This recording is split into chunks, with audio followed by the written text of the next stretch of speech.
Your stock price is the speculation of people who think they know what's going to happen in your business. So when you're in the business, our job is to basically push against the speculators and say either they're right or they're wrong, and then prove it. And it's a very noisy, chaotic place. So the biggest challenge is getting people to stop, sit back, and do this in a calm and quiet space, and do it one step at a time. Because you cannot take a leap. We need to pause and do this one step at a time. And it's really getting people to understand that it's okay to do that. That's an acceptable strategy that will move us forward, but it's one step at a time. Welcome back to Lanteria's podcast. I'm super excited to have our guest here today, Hope Cunningham, who joins us from South Carolina, I believe. Correct. Yes. Thank you. Thank you for waking up so early, Hope. I know it's super early in the morning. Obviously, for anyone listening to this, it will be whatever time they want. But for you, you are up extremely early. So I appreciate the time. I wanted to get started just getting a background, sort of your background in HR. I know you've worked in a lot of different industries, which in HR is kind of rare. It's kind of hard to jump across different industries. But just dive into your background and what you're working on now. I've been in the people business for my entire career. So I started with people in crisis, beginning in a 911 center at 21 years old. So that created a huge empathy for the fragility of the human experience, dealing with folks in their state of crisis, regardless of whether I believe that was an emergency or not. So I worked 18 years in a sheriff's office in a variety of roles, went to school, got my bachelor's and master's degrees there, and landed within the HR function of that organization, which was quite large for a sheriff's office. 1,500 people is a huge space. So I was there for that period of time. And then I spent 3 years working in education. So very deeply involved in training and development. I worked in a college. I taught first, second graders, and then sixth and eighth graders. So I got a huge education in people management, because if you've ever tried to manage middle schoolers, it's a whole new world. Yeah. I always say teachers should get more credit and be given more management roles after teaching. Like, I have friends that are teachers, and I've told them, why don't you get into like working in a business? Like, if you can convince someone, you'll be able to show them like this skill set that nobody really understands. They don't. And it's tremendous because you're managing children at a variety of stages in life, their parents, which are a tremendous challenge, and then balancing that with the expectations of the administration and the school board. So it's a very big role for very little recognition. It taught me a ton. And so when I came back into what I would call HR proper, I came into the manufacturing space. It was the first time I'd work in private business, because I'd been in basically government space my career, worked in private business where profit was the name of the game, and quickly started to understand some very large differences between the government experience, where there's a lot of policy, a lot of procedure, very heavily built on that very the very black and white of compliance, which is really super important. And then when you move into a space like manufacturing, where yes, all the compliance pieces sit, but they're not always so tight about leaning in on compliance. It's starts to become much more fluid. So that was an interesting shift. And it was a lot of work to move people in the middle. So to get people to understand that compliance is still important. We need to protect the organization, but we can't forget that the organization is for and by people. So that's something that eye-opening for me. I worked with people my whole career, and then I got into manufacturing and said, okay, how do we balance this compliance piece and doing it well for the company and still keep people in the front of the game? What was your original mandate? Like, when you got hired, was it for compliance reasons, or were you just looking for a shift, or was this like a new role in the company? What was sort of the original way of getting in? I got in, so it walked in my door. I was in Florida. I grew up in Florida. That's where I lived. And my high school best friend had moved to the Carolinas many years before. She was home on spring break and we were visiting, and she said, hey, my mom works for this company that needs an HR person. Would you be interested? So I sent my resume with her. I had an interview there within about a month and then relocated. So I was looking to move. I was ready to try something different. So it just kind of landed there and we went with it. So it was very abrupt. Interesting. So has it changed? Like, has it evolved since you've joined it? Were you the only HR person when you joined, or was there already a team? Yes. So I came in, the HR person that was there was transitioning out. She was only there part-time. Okay. So I came in. The organization had always been an HR department of one within that plant. So I was responsible for the personnel at the plant. They had a satellite sales office in another state, and I believe it was 30 plus sales folks throughout the U.S. So that was my scope. And then I was a receptionist.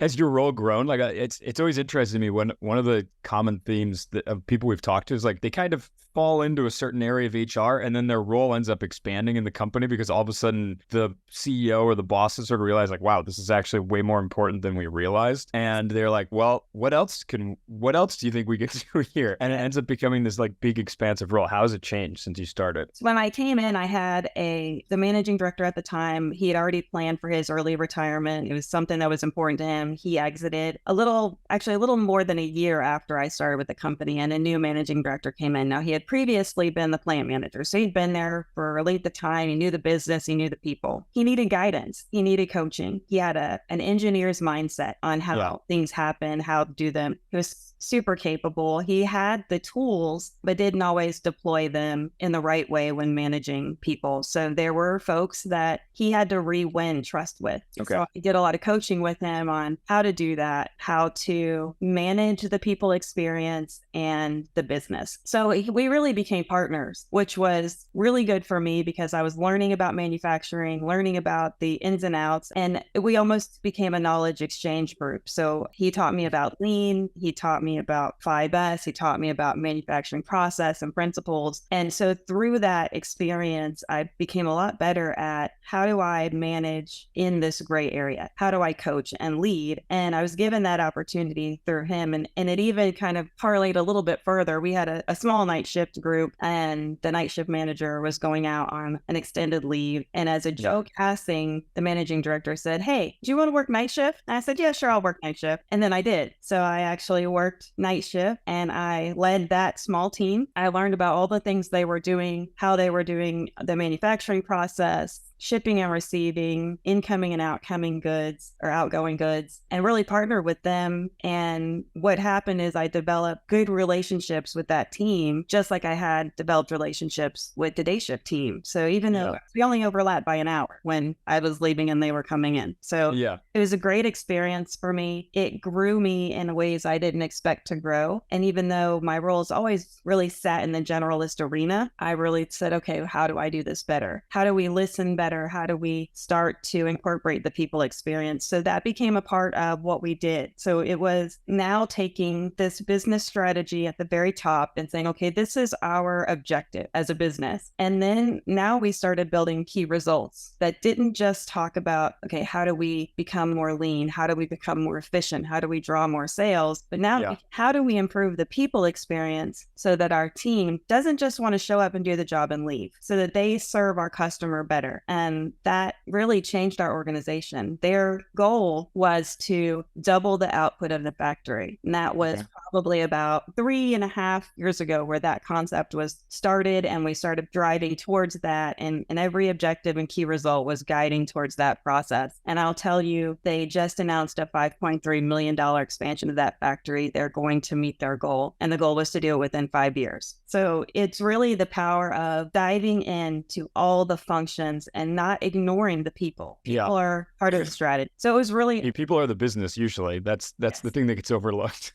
We say that though, and then business has a really hard time tying strategy because, especially with HR, because HR doesn't make money. We're not a money-making function of the organization. We're not seen as a contributor to the bottom line. We are the money sucker. We're like asking for money, but we're not giving any. So it's really taking the people information, the data that exists, pulling it, learning how to look at it more holistically instead of in this narrow idea of, are people showing up? Do people have the right skills? And those are important things, but how do we as a business take responsibility for making sure that our people get what they need? And that's the question we fail to answer. That's usually, that's the bottleneck usually is the people. Like in order to expand output, you need to figure out a way to get people to do more output unless you're a completely automated business, but usually that's not the case in almost any business that's out there right now. It's a common theme. Like every time I talk to someone, they're like, HR people, they don't know why they're giving us the money, but we end up, because of things that we're putting in process, it ends up expanding the business. But it's really hard for us to actually show sort of why it was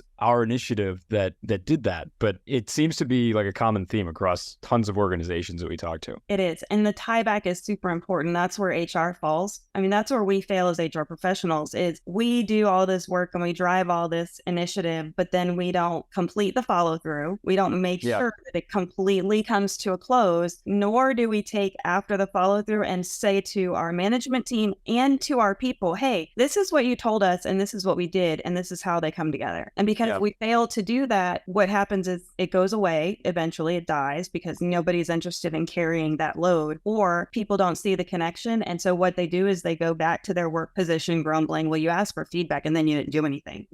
Yeah, really the only thing you can do is show sort of the timeline of saying like, hey, here's when we started this and here's where we are today. And obviously there's a correlation between when this started and what's happened. But I agree, the KPI part, I mean, like even we build software to help HR companies, and we still have trouble when we talk to our customers afterwards and we do like case studies and we'll ask them, so how did, implementing this, and this, how did it impact, your objectives? And they're like, I can't really quantify it. Like we're working better and our team is happier. You can get like through engagement surveys, but even that's not quantifiable. As I was like, okay, we got an 8 out of 10 from our team, but it's hard to tie it all back together. Yeah. And that's the key. And really, to be honest, HR needs to be better marketers. We need to be expert communicators. And a lot of times we don't see the value in marketing what we do and marketing who we are in the organization. And so that's why a lot of times what you hear is, well, HR protects the company. And yes, that's part of what we do, but it's blending that protection of the company, understanding that the rules and the regulations and the laws are important and we need to adhere to them. It's promoting the consistency of that,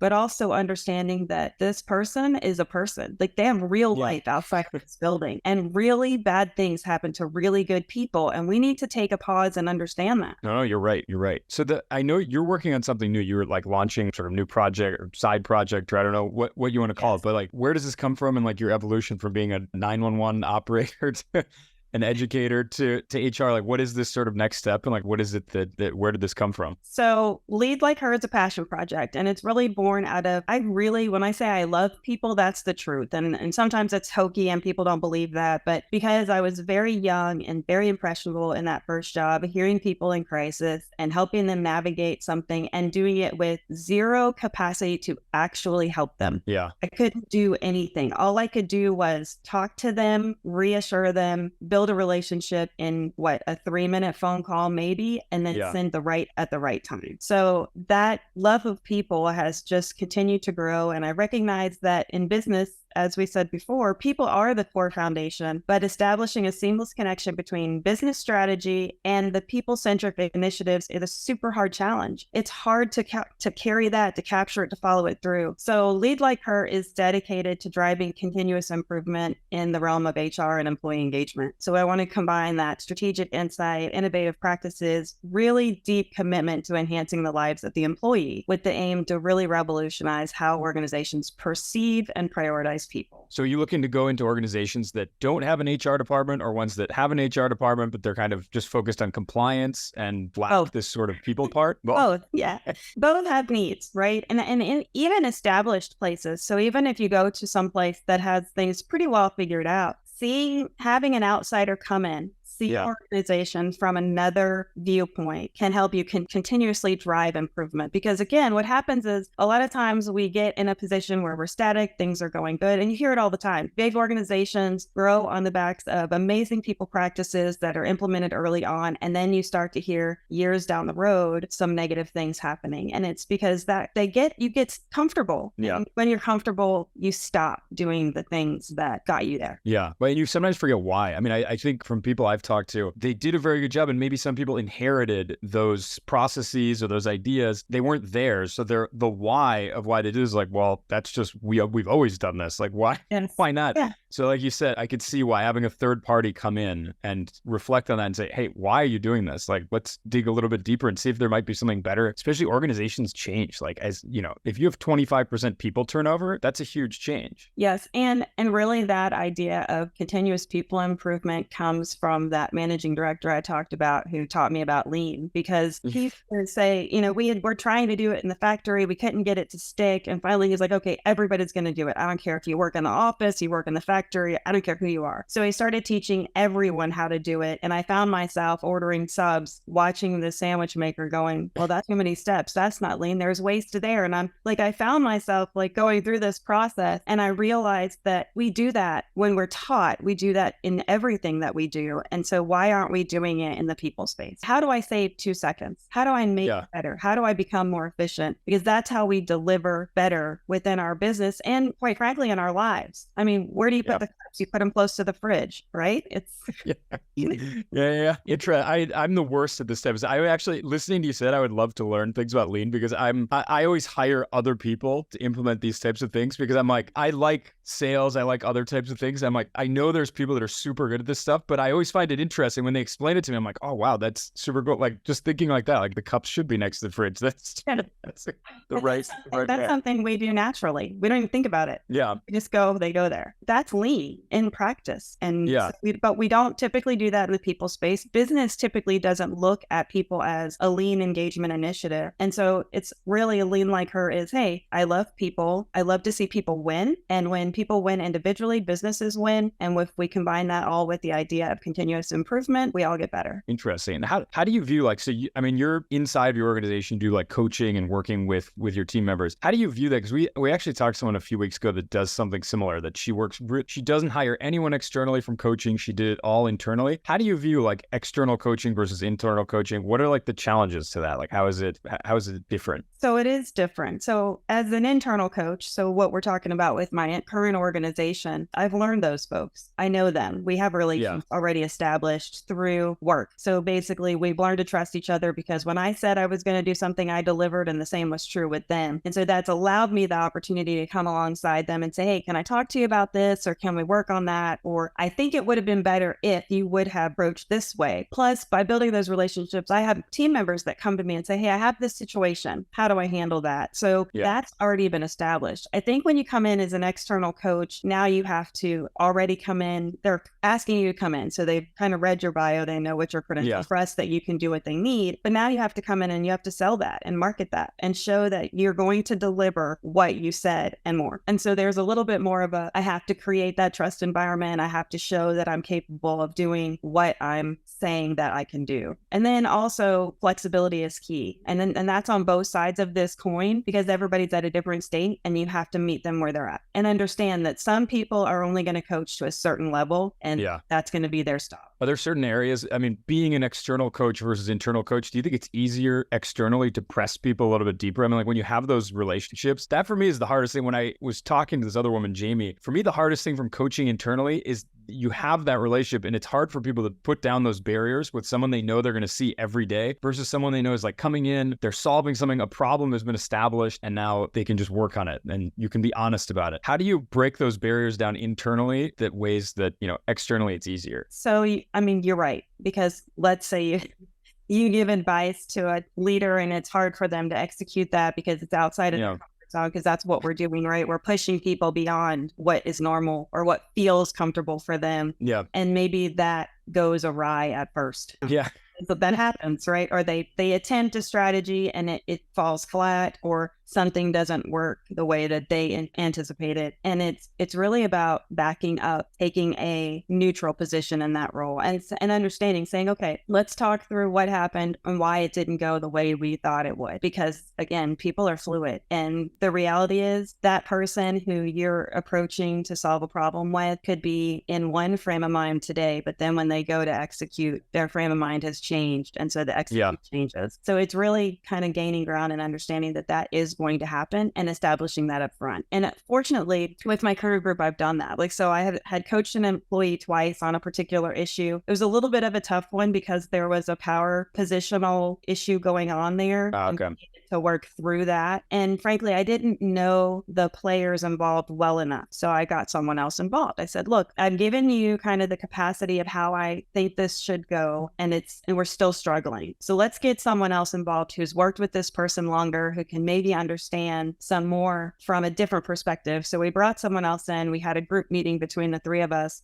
and talked through what had happened, what had already been done, and what was still occurring. And the reality is there had been a huge role shift. It'd been hard on this particular person, and that was being projected onto others. And so it really did take someone with more positional power to come in and leverage that and say, look, I know you're unhappy, but it really, you're having the shotgun effect on these other people who don't have anything to do with that decision, and we've got to figure out how to manage it. So it really was about finding another resource and having, the humbleness to do that, not thinking that I can solve everything and not say, okay, we've got to get some additional support. Yeah. No, that's an interesting way to do that. But you're right. You need to be able to sort of view yourself and say, hey, I need somebody else, and I need to kind of take a step back and play a secondary role in this. So the last question I like to ask people is what are the biggest challenges that you're facing right now, and sort of how are you approaching them to solve them? So if you're talking about within my current organization, in whatever, in your organization, other organizations you're working with, so a challenge that you're seeing that's like, wow, this is really difficult. Even just,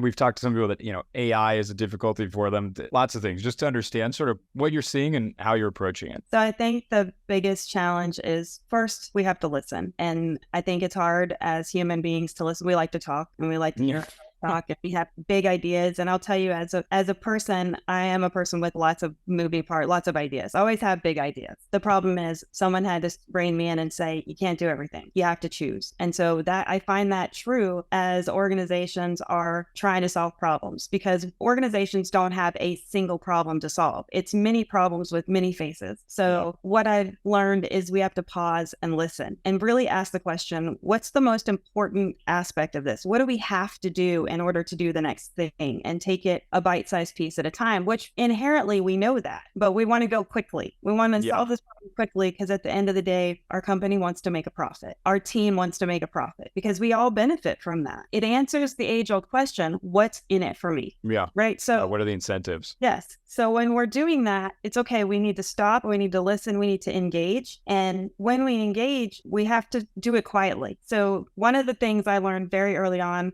in my career is when someone is screaming at you, you cannot scream back. Yeah. You escalate everything if you scream back. If you start yelling, you're powering them up. Yeah. So if you bring the situation to a calmer place by calming yourself and talking more calmly and being quiet, that's where problems get solved. Problems get solved in a quiet space, not in chaos. So we have to stop and look at every challenge that way. And that's hard in business, because especially publicly traded businesses where literally all your business is out in the public eye, everybody's scrutinizing you. Everything's built on speculation, right? Because your stock price is the speculation of people who think they know what's going to happen in your business. So when you're in the business, our job is to basically push against the speculators and say either they're right or they're wrong, and then prove it. And it's a very noisy, chaotic place. So the biggest challenge is getting people to stop, sit back, and do this in a calm and quiet space, and do it one step at a time, because you cannot take a leap. It's like that picture of the two sides of this cavern and everybody's trying to jump. You can't do that. We look like lemmings. Yeah.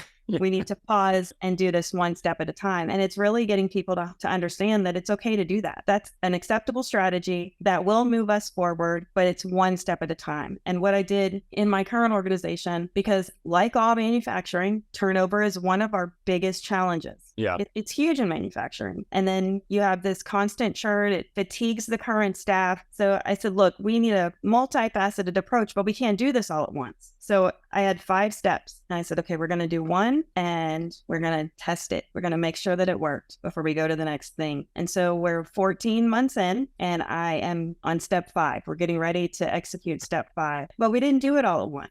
We and say, okay, we're going to do all these things, because then you never know, did it work? Yeah, you can't test anything. Which step was actually the one that worked? Yeah. And so it's getting people to pull back and look and pause, because we want to move fast. And that's what our society has taught us to do. And that's what business has grown on, is making decisions moving quick. No, you're right.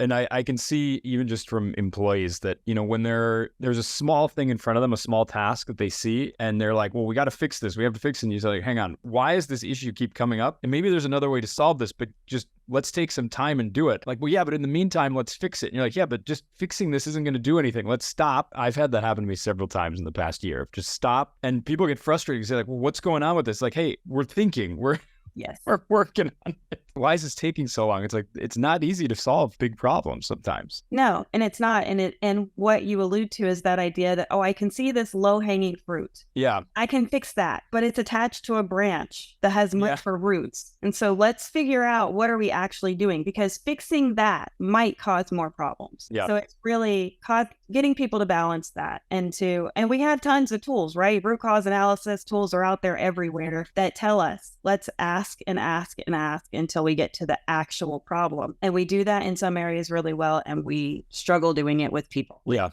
asking, because it's not. I agree. Not as touchable. Well, thank you so much, Hope. This was super interesting. I would love to listen to you 30 minutes talk about your 911 operator job. It's great, and I would love to tell you how those folks are heroes every single day. So that part, I was tempted to just listen to you talk about that for 30 minutes because that sounds super interesting, but I thought it wouldn't be as relevant to people that were listening to your own journey right now. But I've never met anyone that's done that job, so that's got to be super interesting. But thank you so much for taking the time and giving us all these interesting thoughts and ideas. And I will share on our YouTube and on LinkedIn different links to all your different social media and where you post, because I know you're pretty active on LinkedIn. So I'll share that with everyone and they can follow along. Thank you very much. I appreciate it. Thanks, Hope. Have a good one.